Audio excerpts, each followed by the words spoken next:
জানি না আম্মা কি হয়েছে ওনার। আজ কয়েকদিন উনি আমার ফোন নিয়ে ঘাটাঘাটি করছেন। আমিও এসবে মন দেইনি, কারণ সামনের মাসে মিড টার্ম এক্সাম, তাই পড়তে হচ্ছে। এখানে প্রথম সেমিস্টারের 6 মাসের মধ্যে মাত্র 1 মাস শেষ হবে। হানিমুন ট্যুরটা তো ক্যান্সেল করতে চেয়েছিলাম, কারণ কুসুমা ভাবি প্রেগনেন্ট, কিন্তু কুসুমা ভাবি নিজ মুখে অস্বীকৃতি দিয়ে আমাকে আর আফরাজকে যেতে বলল। ভাবির ওই অবস্থায় ছেড়ে যেতে মন চাইছিল না। আকবর ভাই আর ভাবি মিলে আমাকে মেন্টালি সাপোর্ট দেওয়ার পর সিদ্ধান্ত নিয়েছিলাম যে মিড টার্মের পর 1 সপ্তাহ ছুটি দেওয়া হবে, তখন আমরা হানিমুনে যাব। তিনিও দ্বিমত করেননি, কারণ উনিও বলেছিলেন 1 মাসের জন্য ব্যবসা ভিত্তিক বিদেশে যাবেন। মন খারাপ হলেও মানিয়ে নিয়েছিলাম, কিন্তু যে কয়েকদিন ভার্সিটিতে যাওয়া আসা শুরু করলাম, ওনার স্বভাব বদলে গেল। যেন আমার ভার্সিটিতে যাওয়া আসা উনি মোটেও পছন্দ করছেন না। তার উপর আজকে উনি আমার ক্লাসের লেকচারারদের দাহাব এহসান স্যারের সাথে আমার নাম মিলিয়ে অসভ্য কথা বলতে চাইছিলেন, যা আমি সহ্য করতে না পেরে কান চেপে ধরতে নিলে হাতের ধাক্কা লেগে যায় আফরাজের সাথে। এতে উনি পড়ে একটু ব্যথা পায়। আমি দেখতে চাইলেও দেখতে দিলেন না, রাগ করে চলে গেলেন। বৌমার প্রতিটা কথা শুনে তিনি সন্দেহের কণ্ঠে বলেন, দাহাব এহসানের সাথে কেন তোমার নামে কটু কথা বলল সে? তুমি কি পরপুরুষের সাথে হাঁটাচলা করেছো? শাশুড়ি মায়ের গাম্ভীর্য ভরা গলায় নাজিবা থতমত খেল। তৎক্ষণাৎ মাথায় না বুঝিয়ে বলে, এমনটা না আম্মা, আমি তো দাহাব স্যারকে শুধু স্যারই ভাবি। উনি আমাকে একলা পেলে যেমনে তেমনে কথা বলতে চাইতেন। এই যে আপনাকে বললাম, কল লিস্টে স্যারের নাম্বার দেখে উনি রাগারাগি করলেন, অথচ আমি স্যারের কোনো কলের ব্যাপারে জানিই না। অবশ্য স্যার জিজ্ঞেস করেছিলেন আমি কেন তার কল রিসিভ করি না, কিন্তু এর জবাব না থাকায় আমি মুখ ফিরিয়ে চলে এসেছিলাম। এরপর থেকে স্যার ওনার গাড়িতে উঠতে বাড়াবাড়ি করতেন, যেন উনি আমাকে পৌঁছে দিতে পারেন। তাই ভয়ে আমি নিজেকে ওনার কাছ থেকে সরিয়ে নিতে থাকি। এইসব ব্যাপারেই হয়তো উনি জানতে পেরেছেন। কিন্তু আম্মা, আপনিই বলুন, এতে কি আমার দোষ ছিল? কথার স্বরে কান্নার ভাবটা চলে এসেছে নাজিবার গলায়। মিসেস ফেরদৌসী বুকে আগলে নেন মেয়েকে। ছোট বাচ্চার মতো মায়ের গন্ধ পেয়ে বুকের সাথে গুটিয়ে গেল নাজিবা। আজ বহু পর সে মায়ের স্পর্শ পেল। কান্নার মাঝেও সুখ অনুভব করলো। আড়ালে আজরাফ তৃপ্তির হাসল। সে রেগে লাইব্রেরির মধ্যে পায়চারি করছিল। সে জানতো তার বেবিজান মন খারাপে নিজের শরীরকে কষ্ট দিত। তাই বুদ্ধি করে সে তার মাকে ফোন দিয়ে রুমে যেতে বলে। তার মাও বিনা বাক্য ব্যয় করে ছেলের বেডরুমে চলে যান। সেখানে গিয়ে ছেলের ফোন করার কারণ বুঝতে পারলেন। কার্পেটের উপর হাঁটুতে মুখ গুজে বৌমাকে কাঁদতে দেখলেন। আজরাফ ভাবনা ছেড়ে পুনরায় লাইব্রেরির মধ্যে চলে এলো। সেই রুমের বাইরে দাঁড়িয়েছিল, কারণ তার মা রুমে এসেছে কিনা তার একবার পরখ করতে। মাকে দেখে সে নিশ্চিন্তে লাইব্রেরি রুমে ফিরে গেল। তার ইচ্ছে করছে বিবিজনকে বুকের মধ্যে চেপে ধরে চোখের পানি নিজ হাতে মুছে দেওয়ার, কিন্তু অনুতপ্ততায় সে নিজের রকিং চেয়ারে বসে চোখ বুঝল। রকিং চেয়ারে দোল খেতে খেতে ভাবনায় ডুব দিল। পূর্বের ঘটনা, যখন থেকে আজরাফ তার স্মৃতি সম্পর্কে জানতে পারল যে নাজিবাই তার ছোটবেলার খেলার সঙ্গী এবং বর্তমানে তার অর্ধাঙ্গিনী, তখন থেকে সে নিজের আচরণ স্বয়ংসম্পূর্ণ পরিবর্তন করে নেয়। প্রতিনিয়ত নাজিবার প্রতিটা কাজে খেয়াল রাখা শুরু করে। কোনো ব্যথা পেলে তৎক্ষণাৎ সেই ব্যথা উপশমের জন্য তোড়জোড় লাগিয়ে দেয়। কোনো কাজ করলে সেও তার সঙ্গে থাকবে, না হয় কলের মধ্যে তাকে দেখতে থেকে কাজ করবে, এই শর্ত জুড়ে দেয়। স্বামীর কাণ্ডে নাজিবা ক্লান্ত হয়ে গিয়েছিল। তার স্বামী পাগলামি ওতপ্রোতভাবে নাজিবার হৃদয় রাঙিয়ে দিতে লাগলো। কুসুম ভাবিকে তো আকবর কাজে হাতে দিতে বারণ করে দিয়েছিল, কারণ সে প্রেগনেন্ট। এই নিয়ে 3 সপ্তাহ চলছে। তার প্রেগনেন্সির ব্যাপারে যেদিন আকবর শুনল, সেদিন খুশিতে যেন পাগলামি ভরা ছড়িয়ে দিয়েছিল। সে তার অনাথ জীবনে এত ভালোবাসার কামনাও করেনি, অথচ আল্লাহ তাকে ফুরিয়ে দিচ্ছেন। সম্ভবত তাও হচ্ছিল আজরাফের কারণে। তার বউ প্রেগনেন্ট শুনে সর্বপ্রথম বন্ধুকে জড়িয়ে ধরে কেঁদেছিল হাসিমুখী ছেলেটা। আজরাফও ব্যঙ্গ করে লেগ পুল করতে থাকে। নাজিবা তো কুসুমভাবে আঁকপিছ ঘুরতে থেকে প্রেগনেন্টে কীরূপ অনুভূতি হয় তা নিয়ে জানার আগ্রহ প্রকাশ করত। কিন্তু নাজিবার বায়োডাটা চেক করার পর আজরাফ সিদ্ধান্ত নিল সে তার বেবিজানকে অনার্সে ভর্তি করিয়ে দিবে, কারণ তার এইচএসসি পরীক্ষার পর 1 বছর পার হয়ে গেল, অথচ নানাবিধ কারণে তার শিক্ষাময় জীবন থেমে গিয়েছিল। সেই ভিত্তিতে খুশির মহলে নাজিবার শিক্ষা ব্যবস্থার কথাও বলে দেয়, যা শুনে নাজিবা ভীষণ খুশি হয়। অনার্সের প্রথম সেমিস্টারে ফি পে করার 3 দিন পরে ফ্রেশার্সের জন্য ওরিয়েন্টেশন ডে ডিক্লেয়ার করা হয়।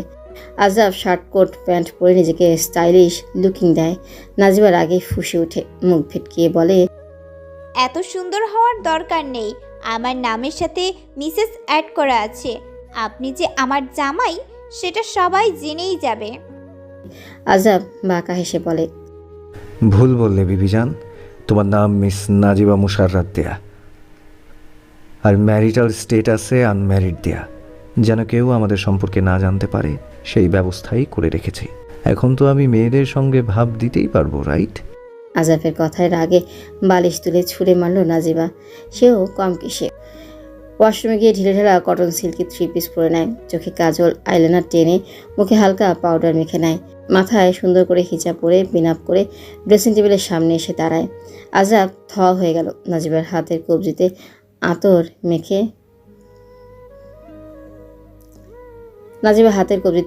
মেখে ব্ল্যাক মাস্ক পরে স্বামীর দিকে তাকায়। স্বামীর ঘোর লাগা নজর দেখে সন্নিকটে গিয়ে চুলগুলো এলোমেলো করে দেয়। আজরাফের ধ্যান ফিরে বিবিজানের কাণ্ডে। তার নজর কাড়া সৌন্দর্য দেখে তাতে দাঁত চেপে বলে, এত সাজার কোনো দরকার ছিল না, যাও গিয়ে মুখ ধুয়ে আসো। তোমার ওরিয়েন্টেশন ডেতে গিয়ে বেসিক জিনিসগুলো দেখেই চলে আসবো আমরা। তাই এত রেডি শেডি হয়ে ছেলেদের ফাঁদে ফেলতে হচ্ছে না। ভার্সিটির কোনো ছেলেও পাগলের প্রেমে পড়ে না। নাজিবা মুখ ভেঙচিয়ে মুখের পাউডার মুছে নেয়। তবুও তার সৌন্দর্য কমেনি, বরং মনে হচ্ছিল সৌন্দর্যতা দ্বিগুণ বেড়ে গিয়েছে। আজরাফ মনে মনে বলে, আজকের পর প্রতি ক্লাসের বাইরে দাঁড়িয়ে পাহারা দিতে হবে, না হলে বউ হারানোর সম্ভাবনা 100%।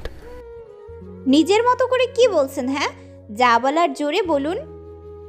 আজরাফ নীরবে নাজিবার হাত ধরে গাড়িতে নিয়ে বসে পড়ে। ওরিয়েন্টেশন ডে সকলের জন্য উন্মুক্ত ছিল। অতঃপর আজরাফ আর নাজিবা স্বামী স্ত্রী হওয়ার কারণে একসাথে বসেছিল। সকল টিচার্সের পরিচিতি দেওয়া হলো। এতে বেশ বোরিং ফিল করে দুজনে।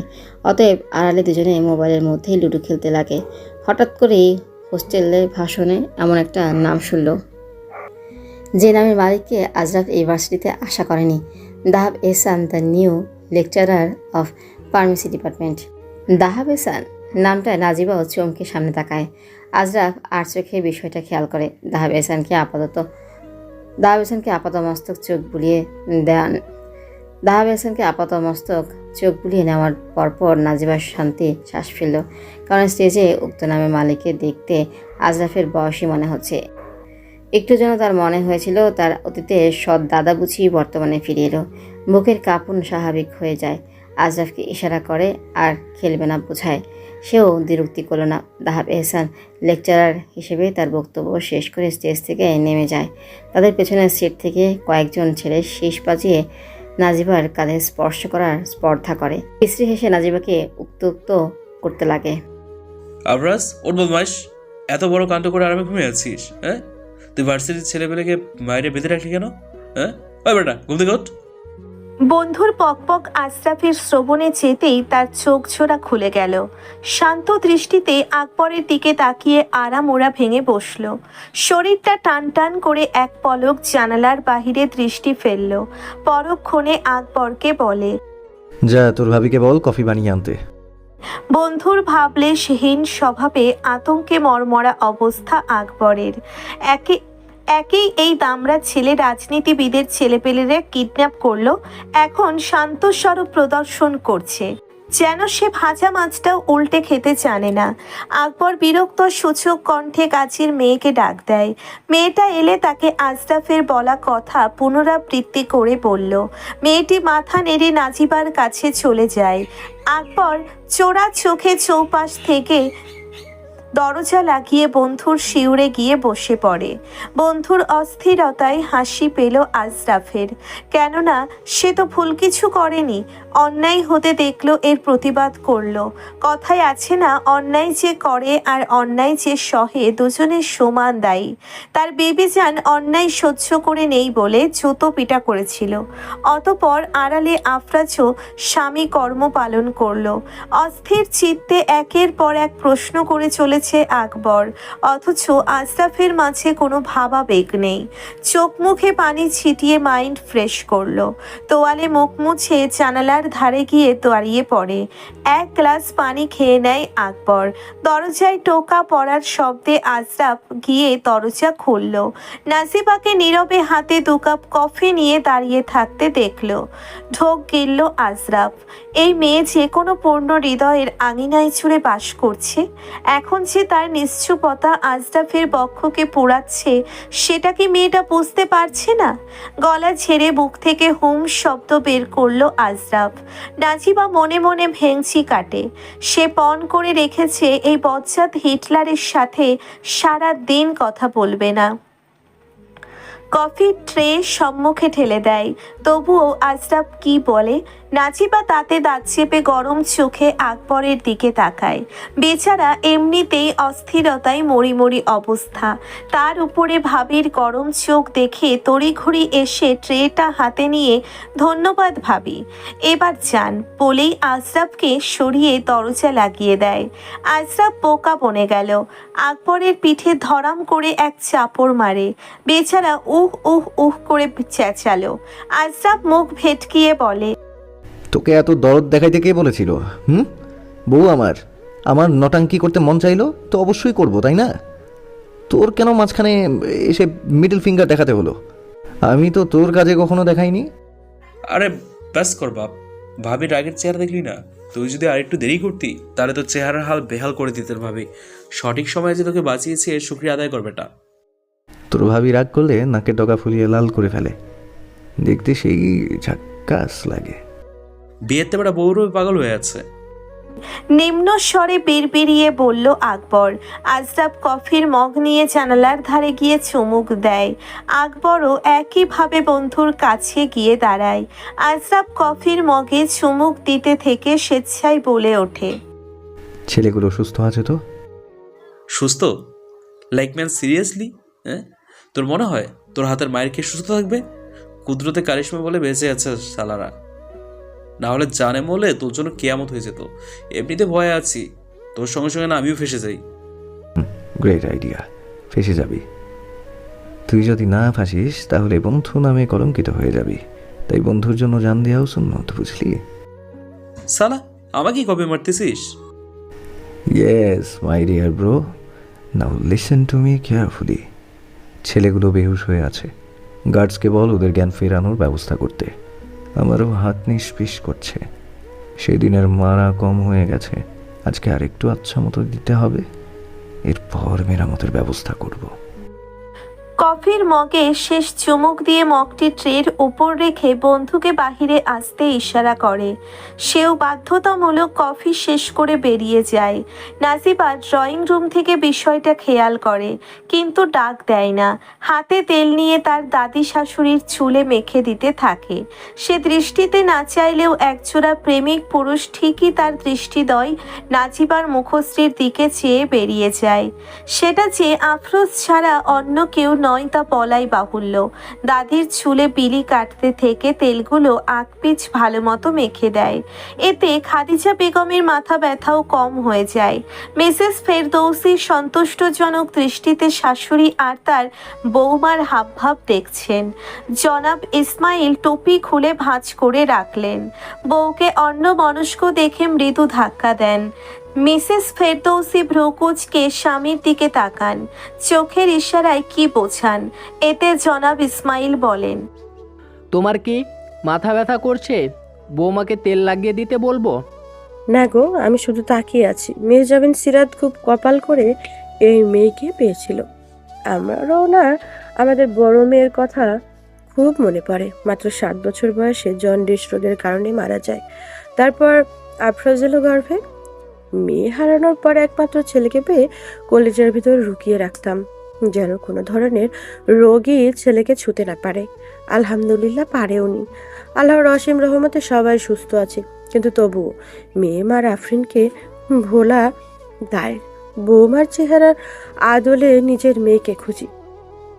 তুমি যে তাকে মেনে নিলে এই অনেক বেশি। তাই হয়তো তোমার মনে মেয়েটাকে পুনরায় ফিরে পাবার আশা মনে জন্মেছে। নাজিবাকে আগলে রাখো, দেখবে মেয়ের শূন্যতা আর অনুভব করবে না। মিসেস ফেরদৌসি মুচকি হেসে মাথা নাড়লেন। জনাব ইসমাইল তার মা আর বৌমার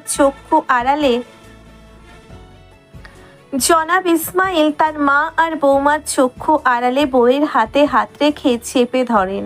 মিসেস ফেরদৌসি চোখ জোড়া বড় করে ছাড়তে ইশারা করেন, কিন্তু তিনি ছাড়েন না, উল্টে হেসে দেন। খাদিজা বেগম আর নাজিবা মিটমিটে হাসতে লাগলো। দাদি শাশুড়িকে চুল বেঁধে দিয়ে নাজিবা উঠে পড়ে। শ্বশুর শাশুড়ির জন্যে চায়ের ব্যবস্থা করতেই রান্নাঘরে চলে যায়। ভাবলো আজ মজার শীতের ভাপা পিঠা বানাবে। শীতের সময় পিঠা ছাড়া মজে না, বিধেই কোমরে শাড়ির আঁচল গিট মেরে ভাপা পিঠার জন্যে চাল গুঁড়ো প্রস্তুত করার জন্যে সামগ্রী জোগাড় করে নেয়। প্রথমে চুলোয় চায়ের পানি বসিয়ে দেয়। চা পাতা, দুধ, চিনি চুলোর পাশে রেখে গরম পানিতে 2-1 চামচ চা পাতা ঢেলে দেয়। তখনই টিভির আওয়াজ শুনতে পেল নাজিবা। খুব উচ্চস্বরে টেলিকাস্ট করা হচ্ছে যে রাস্তার পাশে রাজনৈতিক কর্মকাণ্ডে জড়িত 5 জন ছেলের আহত দশায় পাওয়া গেল। তাদের আহত দশা ছাড়াতে এগিয়ে আসছেন মিস্টার আফরাজ ফাহিম আর তার সহযোগী বন্ধু আকবর। দুজনের সহায়তায় ছেলেগুলোকে হাসপাতালে নেওয়া হয়েছে। চিকিৎসার পর জানা যাবে তাদের আঘাতকারী ব্যক্তির নাম জানতে আমাদের সঙ্গে থাকুন। ধন্যবাদ। খবর থেকে নাজিবাকে ঘাবড়ে যায়, কেননা ছেলেগুলো অন্য কেউ নয়, স্বয়ং তার সঙ্গে বাজে আচরণ করা ছেলেগুলো ছিল। তাদের এক একজনের চেহারা প্রতিস্পষ্ট মনে আছে তার। তবে কি আঘাতকারী আফরাজ? কথাটা ভাবতেই নাজিবার গলা শুকিয়ে গেল। ছেলেগুলো সত্য কথা প্রকাশ করলে আজরাজ ফেঁসে যাবে, এই ভয় ভীতিগ্রস্ত হলো। হঠাৎ ছ্যাঁত করে শব্দ পাওয়াই নাজিবার ধ্যান ফিরল। চায়ের পানি গড়িয়ে পড়ছে। হকচকিয়ে চুলোই অফ করে দেয়। চুলোর ধারে দাঁড়িয়ে চিন্তিত হয়ে পড়ল সে। কুসুমা হেঁটে রান্নাঘরে এলো। নাজিবাকে ভাবান্তর পেয়ে মৃদু গলায় ডেকে ওঠে। সে ডাকের শব্দে ফিরে কুসুমা ভাবিকে দেখল। সে এসে নাজিবার চিন্তিত মুখশ্রী দেখে প্রশ্ন করে, কি হলো ভাবি, তোমার মুখ লটকে রইল কেন? নিউজে দেখলাম ভাইয়া কত বড় সেবকের কাজ করছেন। ভাইয়ার এই কাজে তো তোমার গর্ব করা উচিত। আর গর্ব? জানেন ছেলেগুলো কে? আপনাকে ভার্সিটির ফার্স্ট দিনের কথা বলতে চেয়েছিলাম, মনে আছে? কিন্তু আপনার আফরাজ ভাইয়ের কারণে বলতে পারিনি। তিনি সোজা টেনে রুমে নিয়ে গিয়েছিল আর খাওয়ার সময় খাবার নিয়ে রুমে চলে এসেছিল। বলতে গেলে গম্ভীরতা বজায় রেখেছিল। কুসুমা ভেবে হ্যাঁ বলে ওঠে। দীর্ঘশ্বাস ফেলে নাজিবা বলতে লাগলো, ভাবি সেদিন ভার্সিটির ওরিয়েন্ট ক্লাস দেখে প্রচণ্ড বিরক্ত লাগছিল। তার উপর আমাদের পেছনে 5 জন ছেলে প্রচুর টর্চার করছিল। তাই আফরাজ আমাকে নিয়ে হলরুম থেকে বের হয়ে যায়। ভেবেছিলাম পরিস্থিতি ঘোলা হবে, কিন্তু দেখলাম ছেলেগুলো পিছে পিছে চলে এসেছিল। আমি যেহেতু ভার্সিটির স্টুডেন্ট, তাই তারা ভেবেছিল র্যাগিং করতে পারবে। তবে তারা তো জানতো না আমার সঙ্গে যে স্বয়ং আমার স্বামী দাঁড়িয়েছিল। তাদের মধ্যে একজন আমাকে অশ্লীল কথা বলে ফেলে, যা আমি অশোনা করলেও আর চোখে তোমার ভাইয়ার দিকে তাকিয়েছিলাম। তার চোখ জোড়া ক্রমশ লাল হচ্ছিল। ঢোক গিলে তার হাত চেপে ধরলাম। এতে যে বিন্দু মাত্র প্রভাব পড়েনি, নিউজ দেখেই তা বুঝেছি। মানে নিউজ দেখে কেমনে বুঝলে? নিউজে তো বলেনি কে তাদের এমন মারাত্মক আহত করেছে, শুধু ছবি দেখিয়ে উল্টো কে মেরেছে তা জানার অপেক্ষায় আছে বলল।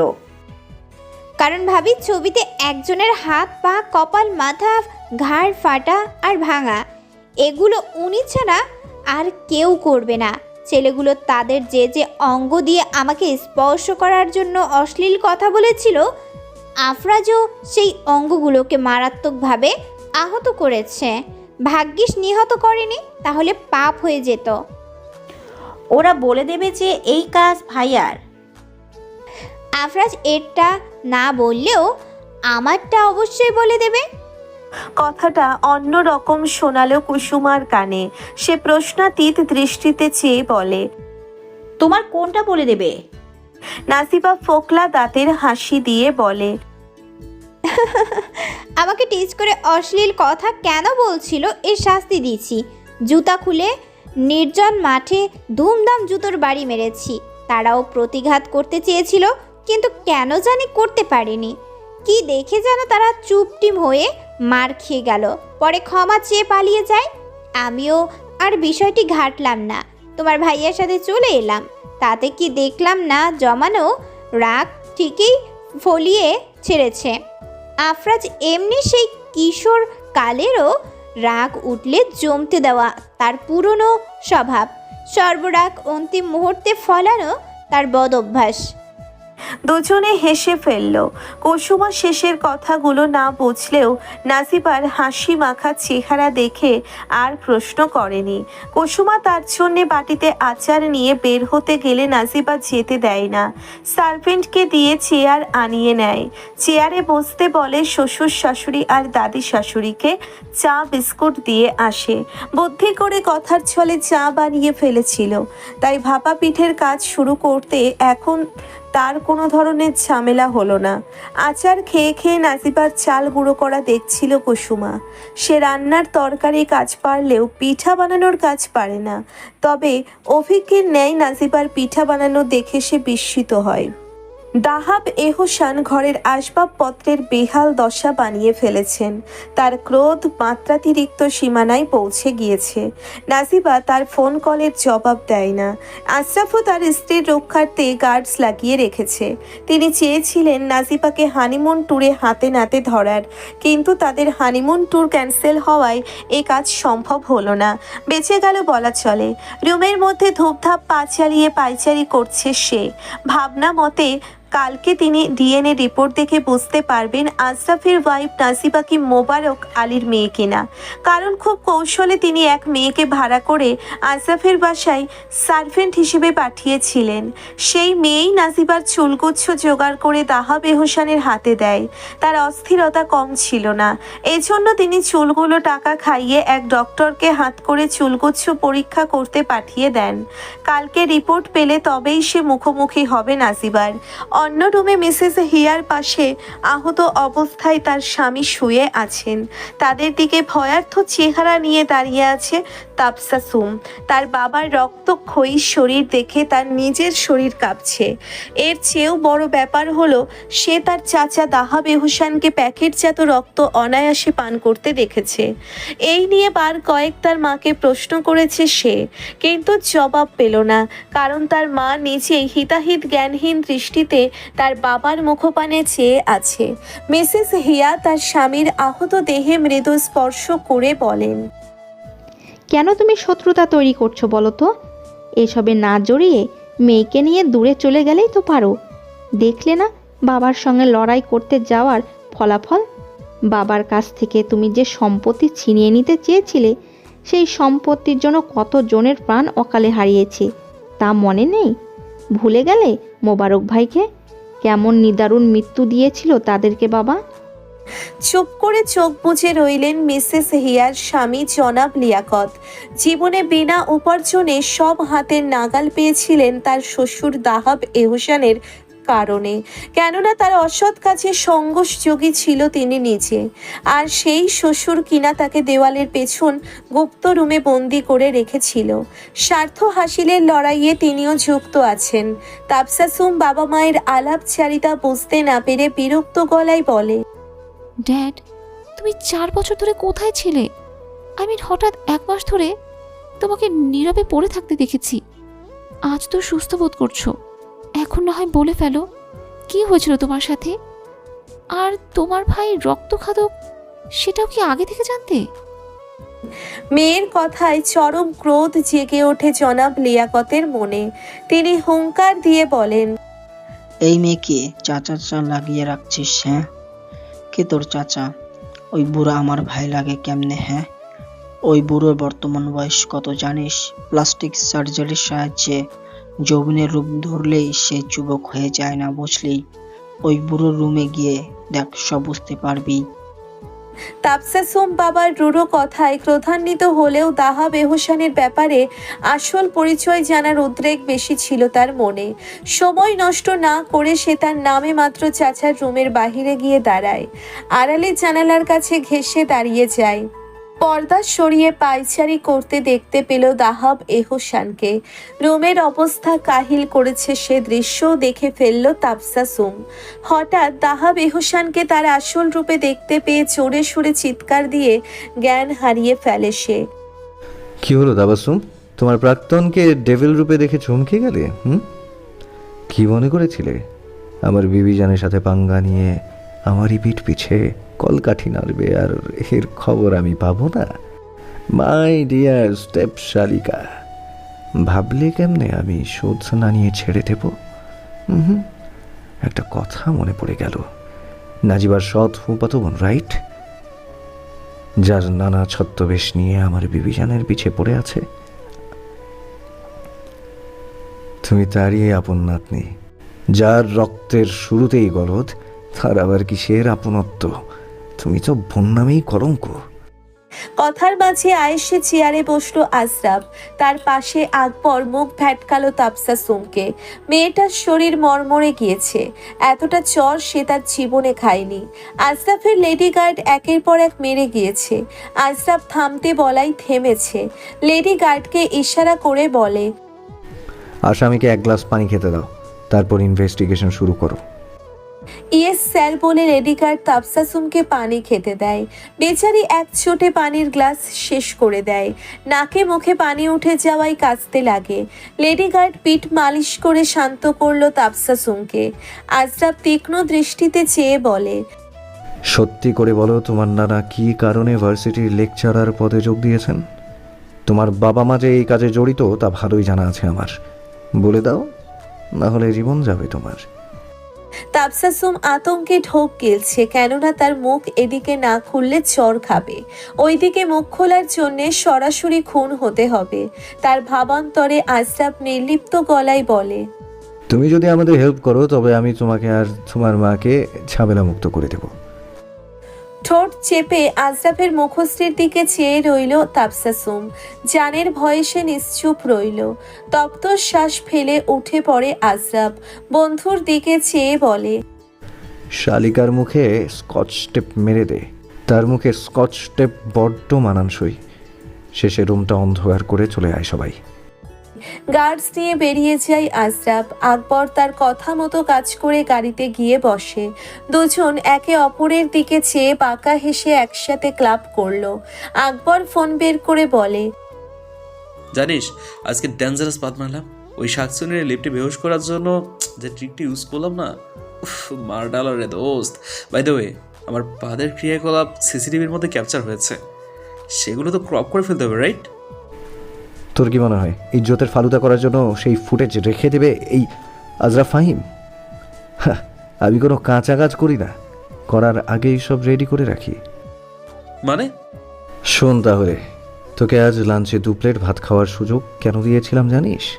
কারণ তরকারির মধ্যে মূলা ছিল, তোর ফেভারিট ডিশ। মূলা থাকলে তুই আর দুনিয়ার মায়া জালে আটকে থাকিস না। বুদ্ধি করে মূলার তরকারি অর্ধেক বাটি তোকে দিয়ে শেষ করিয়ে নিলাম। তারপর তোকে নিয়ে অফিসে চলে এলাম। তুই লিফটে ঢুকতে চাইছিলি না, সোজা ওয়াশরুমে যে পাত ছাড়ার ফোন দিয়ে আটকেছিলি।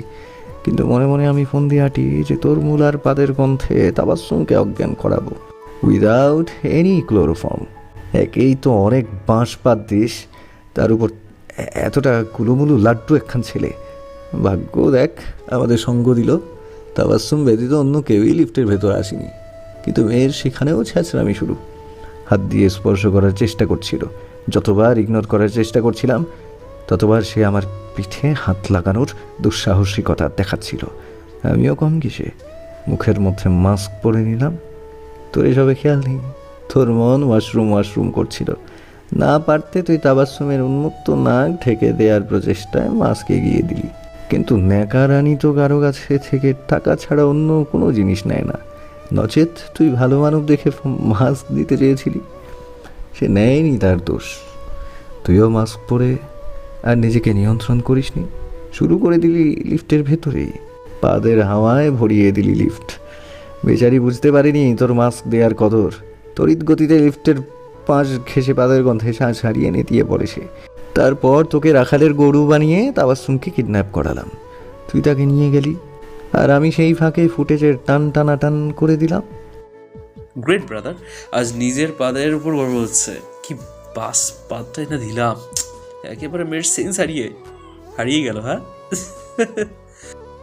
আকবরের হাসি দেখে আফরাজও হাসল। তাদের অর্ধ কাজ যে প্রায় সফল, সেই কারণে হাসার ছলে সত্য এক প্রশ্ন করে উঠল আজরাবকে। তার মানে তুই নাজিমা ভাবির সঙ্গে হওয়া ঘটনা এসবের ব্যাপারে জানিস? নিরন্তর আজরাব মৃদু হেসে মাথা নাড়ল। বন্ধুর কথার জবাব এড়িয়ে ড্রাইভারকে বলল, অফিসের দিকে চলো। আকবর দ্বিরুক্তি করল না। কিছুক্ষণের মধ্যে তারা অফিসে চলে এলো। আজরাব কেবিনে ঢুকে সর্বপ্রথম বাসার সিসিটিভি ফুটেজ অন করলো। সর্বক্ষণ ঠিক আছে দেখার পর তাদের বেডরুমের ফুটেজ চেক করে। নাজিরাকে দেখা গেল ল্যাপটপ হাতে নিয়ে বসে আছে। সেখানে জুম করলো আজরাব। ল্যাপটপে আইসিটির কোডিং ল্যাবের কাজ করছে নাজিবা। যেহেতু সে সিএসসি স্টুডেন্ট, সেহেতু কোডিং নিয়ে নানান প্রজেক্টের কাজ দক্ষতার সহিত সম্পন্ন করতে দেওয়া হয়।